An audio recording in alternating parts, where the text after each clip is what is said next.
si Fides. Narito ako para sagutin yung isang tanong na natanggap ko mula sa manonood ko. Tinanong niya, paano ginagawang pangnagdaan yung may?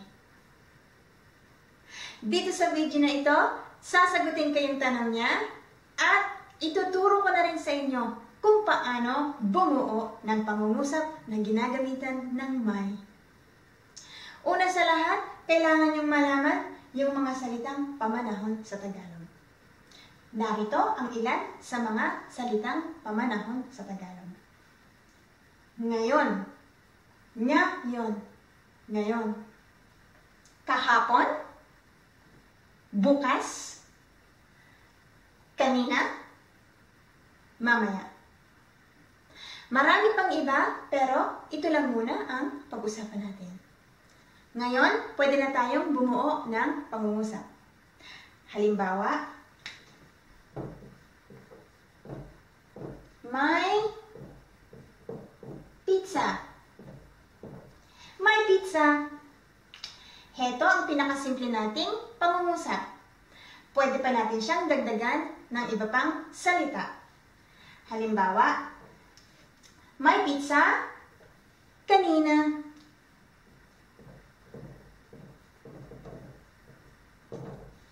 May pizza kanina.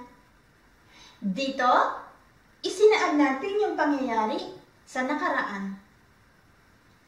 Itong may, isa siyang pantukoy na nagsasaad ng pagkakaroon. Hindi siya pandiwa. Hindi siya binabanghay. Okay? Kung gusto nating isaad yung pangyayari sa ibang panahon, kailangan lang nating dagdagan ng salitang pamanahon yung pangungusap natin. Gaya nito. Okay? Madali lang. Okay? Ngayon, pwede pa nating dagdagan ng iba pang salita itong ating pangungusap. Halimbawa, may pizza kanina sa lamesa. May pizza kanina sa lamesa. Itong sa, isa siyang pang-ukol na nagsasaad ng direksyon. Okay? Gawa pa tayo ng iba pang pangungusap. Halimbawa,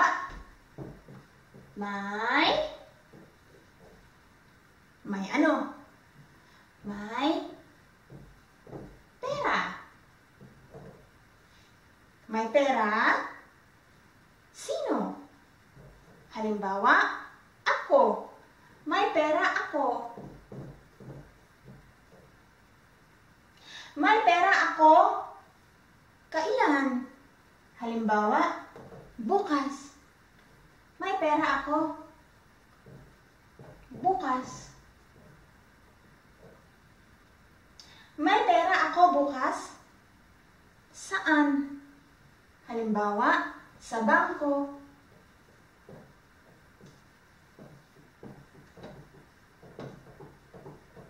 Okay? May pera ako bukas sa bangko. Okay? Ngayon, kailangan niyong malaman na itong bahagi na ito, pwede niyo silang pagpalitin. Halimbawa, may pera ako sa bangko bukas. Okay? Imbis na may pera ako bukas sa bangko, pwede niyong sabihin, may pera ako sa bangko bukas. Okay? Magkatumbas pa rin sila. Ngayon, marami na kayong kayang ipahiwatig sa Tagalog. Pwede niyong gamitin yung may bilang pangunahing balangkas. Tapos, dagdagan niyo lang siya ng iba pang mga salita. At makakabuo na kayo ng gusto nyong ipahiwatig. Okay? O yan, sana marami kayong natutunan ngayon. Sa susunod nating pagkikita, ituturo ko na sa inyo yung pandiwa. Kaya abangan nyo, okay? O sige, hanggang dito na lang muna. Paalam!